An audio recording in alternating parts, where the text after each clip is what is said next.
Et la délivrance est la porte de tout changement. Par la délivrance, il y a les changements. Ça apporte le changement dans la vie d'une personne par la délivrance. Tout change passant par la délivrance. Amen. Quand nous lisons la Bible, Dieu s'est révélé à un prophète pour la toute première fois, un Dieu de délivrance. Amen. Et le premier prophète que la Bible parle, c'est de Moïse. Et Dieu s'est révélé à Moïse en disant: j'ai entendu les cris de mon peuple et je suis descendu pour les délivrer. Si tu veux voir un changement dans ta vie, c'est cherche la délivrance. Si tu ne veux pas que les choses ne changent pas dans ta vie, ne cherche pas la délivrance.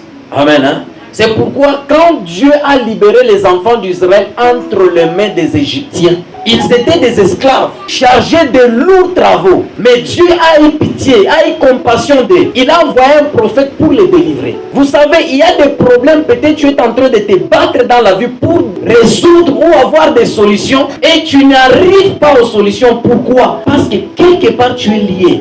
Tu as besoin de la délivrance. Satan n'attaque pas les gens vides. Satan n'attaque pas les personnes qui n'ont rien dans leur vie. Quand le diable vient contre vous, ou soit il vient pour vous attaquer, c'est un signe que vous avez un impact dans le monde spirituel. Voir que le diable attaque un fainéant, non. Le diable ne peut en aucun jour attaquer quelqu'un qu'il a déjà lié. Mais le diable attaque des personnes qui sont déjà délivrées. Parce que quand vous lisez l'histoire des enfants d'Israël, tant que les enfants d'Israël étaient esclaves en Égypte, en aucun jour ces enfants étaient pourchassés par Pharaon. C'est le jour qu'ils ont été délivrés que Pharaon les a poursuivis.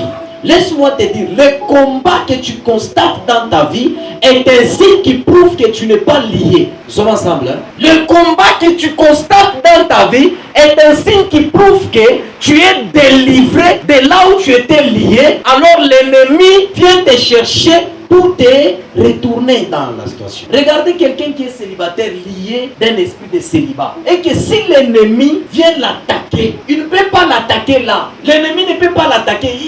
La personne est liée. Regardons quelqu'un qui est en prison. Est-ce qu'il peut être cherché par les soldats? Non. Mais si il fuit de la prison, il sera recherché. C'est comme ça avec la vie de quelqu'un. Quand tu es délivré, c'est alors que tu constates que tu as beaucoup de combats. Amen. Hein? Ne te plains pas. Ne te dis pas, non, j'ai beaucoup de combats. Pourquoi? Le combat est un signe de délivrance dans la vie d'une personne.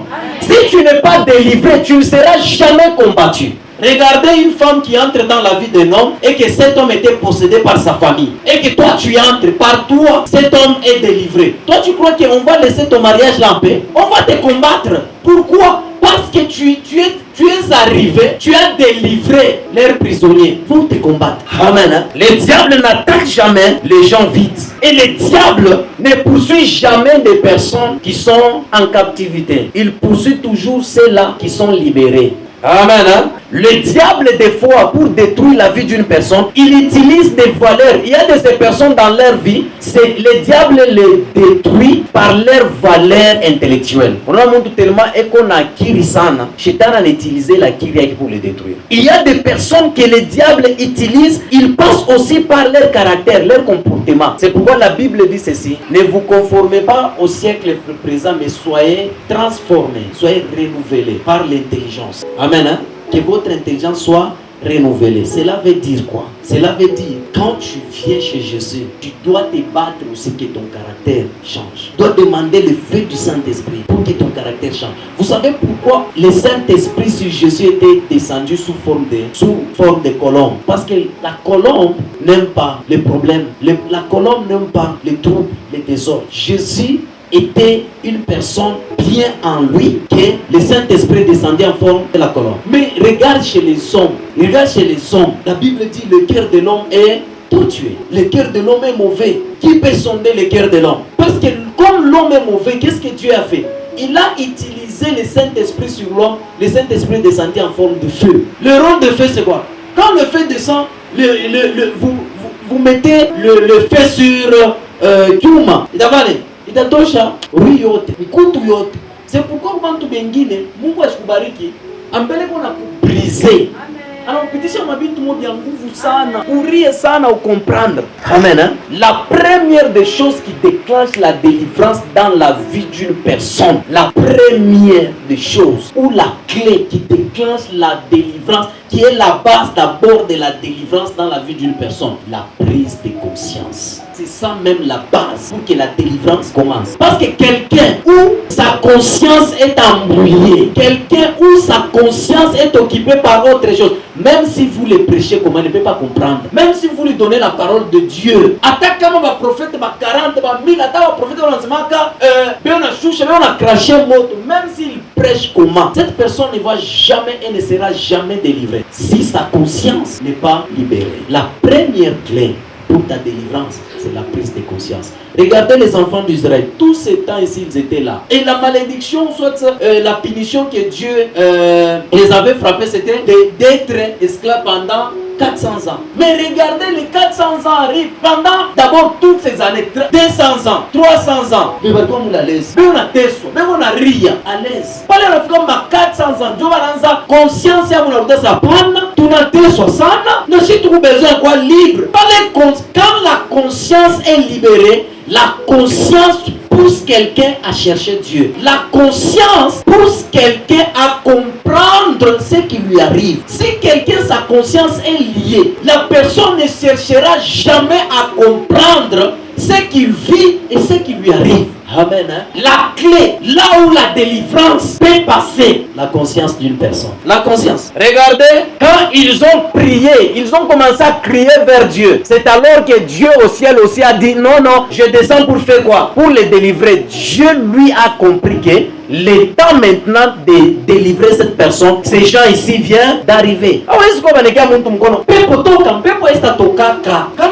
a conscience. La conscience vient, on a mie tu hivi niko hivi, mi mwanamke niko mzuri, mi mwanaume vitu mi naweza kuisha tu maisha hii. Comment ça fait-il que bintu à partir ya pale ita déclenché mtu kutafuta Mungu na kuomba? Vous savez pourquoi il y a de ces personnes, Dieu les frappe d'une maladie jusqu'à aller à l'hôpital, être interné à l'hôpital, une maladie peut-être grave, jusqu'à ce que le monde doit prendre conscience de ce na Mungu anava sanjo coopérer. Parce que mtu kama kwa état de faiblesse anaweza kuchika bio bali ndio kuchika setendo kwa mfumo tena mikule nenda njoo nenda bute. Amen. Hein? Si ta conscience reste brouillée, liée, ce sera difficile. Luc 15, 14 à 20. Luc 15, 14 à 20, nous allons de Jésus. Amen. Lorsqu'il eut tout dépensé, une grande famine survint dans ces pays. Il commença à se trouver dans les besoins. Il alla se mettre au service d'un habitant du pays, qu'il envoya dans ses champs garder les pourceaux. Il aurait bien voulu se rassasier des carouges que mangeaient les pourceaux, mais personne ne lui en donnait. Étant rentrant lui-même, il se dit, combien de mercenaires chez mon père ont du pain en abondance, et moi ici, je meurs de faim. Je me lèverai, j'irai vers mon père et je lui dirai, mon père, j'ai péché contre le ciel et contre toi. Je ne suis plus digne d'être appelé ton fils, traite-moi comme l'un de tes mercenaires. Il s'éleva et alla vers son père. Comme il était encore loin, son père le vit et il fut ému de compassion. Il courut se jeter à son cou et le baisa. Amen. Nous connaissons tous l'histoire, c'est d'un jeune homme, l'enfant prodigue. Un jeune homme qui s'est levé, il est allé vers son père pour lui dire, papa, donne-moi ma part. Son père refuse, il dit, non, non, tu es encore jeune, tu es encore enfant. Il dit, non, papa, donne ma part. Bon, le père a accepté, il lui a donné sa part. Le monsieur a pris sa part, il est parti, loin de son père. Il s'est livré à l'impudicité, à la vie de débauche, et tout était parti. Il avait tout perdu, tout était fini. Et puis il s'est dit, non, je dois aller chercher le travail. Il est allé chercher le travail au point où le monsieur se retrouvait, il mangeait la nourriture des pourceaux. Amen. Hein? Et puis, arrivé à un certain moment, le monsieur s'est dit, non, la Bible dit, il est rentré en lui-même. Cela veut dire, il a pris quoi? Conscience.